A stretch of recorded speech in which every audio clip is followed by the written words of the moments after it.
Assalamualaikum warahmatullahi wabarakatuh. Waalaikumsalam warahmatullahi wabarakatuh.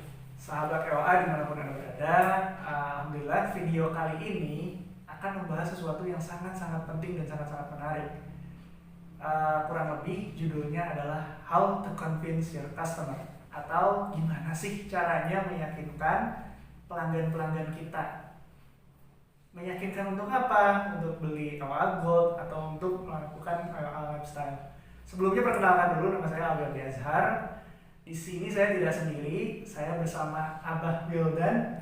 Disapa dulu Abah. Assalamualaikum warahmatullahi wabarakatuh. Waalaikumsalam warahmatullahi wabarakatuh. Beliau ini adalah branch manager dari LA Gold Depok.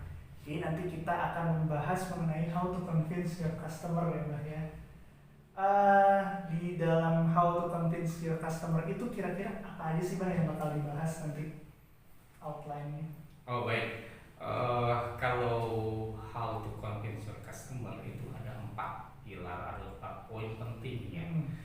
4 ini aja udah bisa sangat meyakinkan bagi pelanggan kita gitu ya. Yang pertama, membangun branding. Membangun branding. Ya, yang kedua itu adalah memberikan keyakinan bahwa yang Ewagold Lifestyle itu memiliki value yang sangat tinggi bagi customer kita gitu ya. Dan yang ketiga tentu saja bagaimana kita bersiar dengan cara yang efektif. Dan yang keempat nih yang penting, kita ini manusia yang lemah, bergantung kepada Allah, berdoa.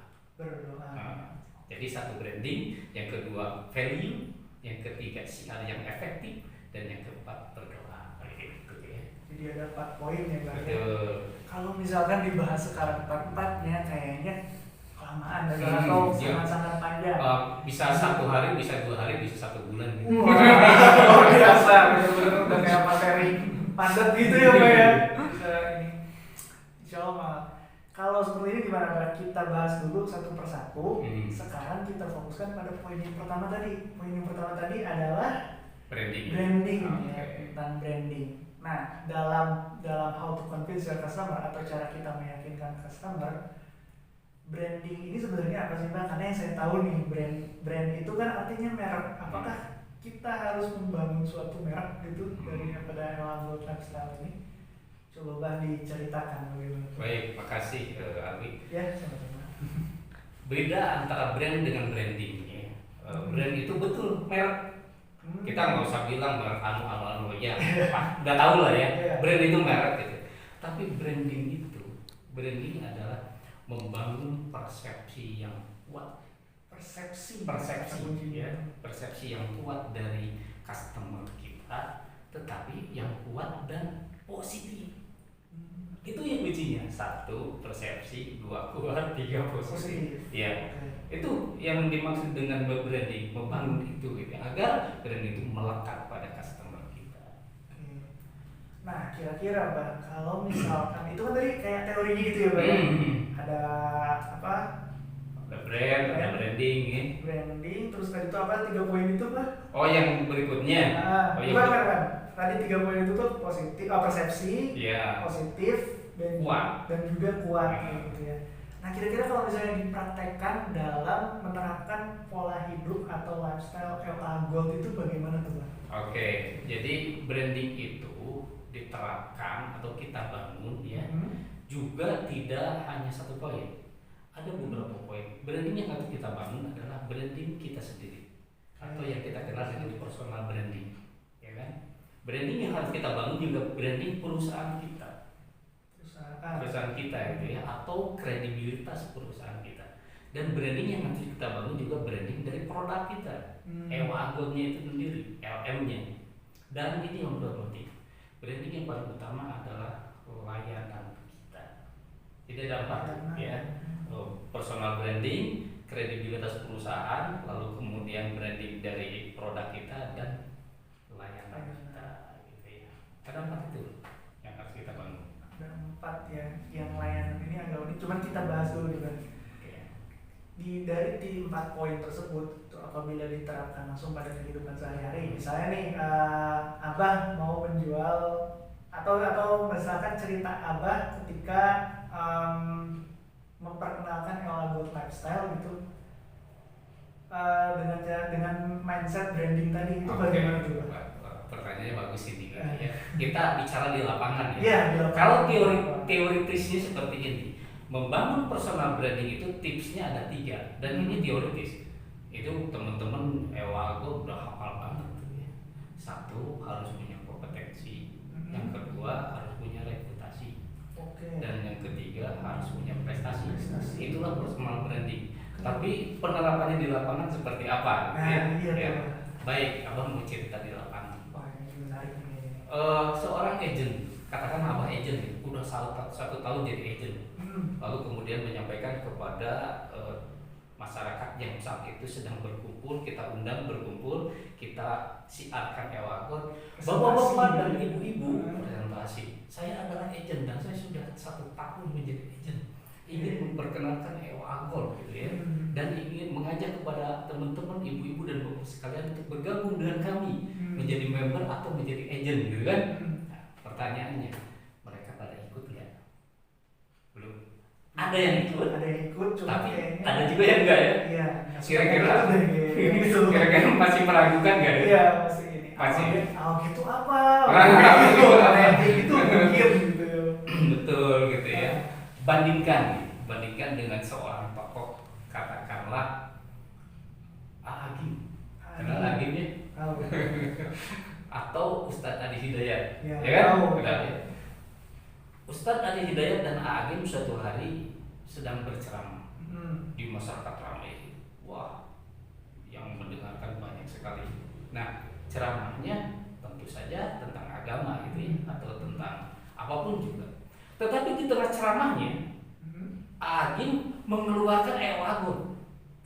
Produknya tiba-tiba, hei teman-teman, saudara-saudara, AA punya Elago nih, ya. Berbisnis dengan ini, kata AA misalkan gitu ya, insya Allah gitu ya, dijamin masuk surga gitu misalnya, dijamin kesejahteraan teman-teman dan lain-lain lah katakan gitu kan. Nah, kita sebagai orang awam yang pernah dengar Elago, ikut nggak ke AA? Kalau saya yang denger sih ikut ya. Yang ngomong kan wah luar biasa. Nah, itu dia ya. Jadi seorang tokoh kalau mau bicarakan apapun juga itu diikuti. Apa bedanya AOG yang tadi? Abah sebagai AOG dengan Agim. Bedanya ya, Agim memiliki branding yang sangat kuat dan positif. Ya. Boleh jadi branding itu kan tadi ya, 1 kompetensi, yang kedua reputasi, dan yang ketiga prestasi.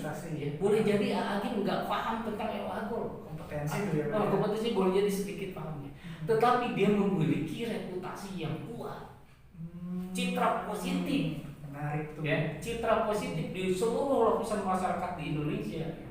Dan yang ketiga prestasinya luar biasa anak dilakukan.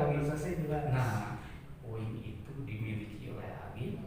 Tadi yang AOG belum punya itu, sehingga beda gitu ya. Nah, pertanyaannya tentu bagaimana seorang AOG seperti kita bisa nggak menjadi seperti Agim? Nah, iya tuh kan nggak semua orang tiba-tiba punya reputasi gitu ya. Pak. Gimana caranya tuh? Caranya ya. Pertanyaannya bisa apa enggak kan? Iya, bisa apa enggak? Harus bisa. Gitu. Wajib bisa kalau Anda ingin sukses. Ya. Tetapi jadilah Agim, jadilah Ustadz Abdul Somad, jadilah Ustadz Adi Hidayat di lingkup kecil kita yang orang benar-benar percaya dengan kita. Contoh ya, contoh begini, Abah misalkan guru ngaji. Minggu ini Abah di hari Senin Abah di pengajian ini, hari Selasa di pengajian ini, Sabtu Minggu misalkan 3 kali ada. Nah, masing-masing pengajian itu ada yang hadir misalkan sekali kajian itu ada 20. Ketika Abah ngajar ngaji, insya Allah mereka sangat percaya dengan Abah. Di tengah-tengah atau di akhir pengajian kita tawarkan Elago, itulah mereka akan ikut dengan kita. Ya, yakinlah dari 20 orang yang hadir 15 akan jadi Insya Allah. Jadi makanya mulailah oleh teman-teman itu membangun branding itu di tempat yang kita dipercaya oleh audiens kita. Lalu kemudian baru setelah itu mereka lah yang akan mensiarkan kemana-mana, ya, menyebar gitu. Itu kuncinya. Reputasi itu berarti punya pengaruh yang besar. Gitu. Betul. Ya. Lalu kemudian tentu saja kalau perusahaan udah punya branding tersendiri dia sudah kredibel gitu ya, dengan apa namanya ada legalitas dari Kemenkumham, lalu kemudian ada SNI, ada ISO 9001, lalu kemudian juga produk kita tuh elegant, sudah elegan banget gitu ya, lalu kemudian juga produk kita itu LM sejuta umat, ya banyak yang senang dengan produk kita itu gitu ya. Lalu kemudian layanan, ini yang penting nih, layanan itu ada 2 poin penting. Satu, berkualitas, qualified, dan yang kedua cepat, jangan lereng. Insya Allah akan memiliki branding yang amat kuat. Luar biasa sekali, benar-benar padat, apa ya, padat, benar-benar gampang diingat dan applicable ya, insya Allah. Mungkin untuk pembahasan tentang branding segitu dulu kali ya. Segitu dulu. Selanjutnya akan ada poin-poin mengenai how to convince your customer yang akan dibahas pada video-video lainnya. Jadi stay tune aja di channel ini ya, namanya Berkah Emas Mulia. Jangan lupa di subscribe juga YouTube-nya dan video ini juga di like. Terima kasih Abah atas kesempatannya. Semoga bermanfaat bagi sahabat Ewa semua. Wassalamualaikum warahmatullahi wabarakatuh. Waalaikumsalam.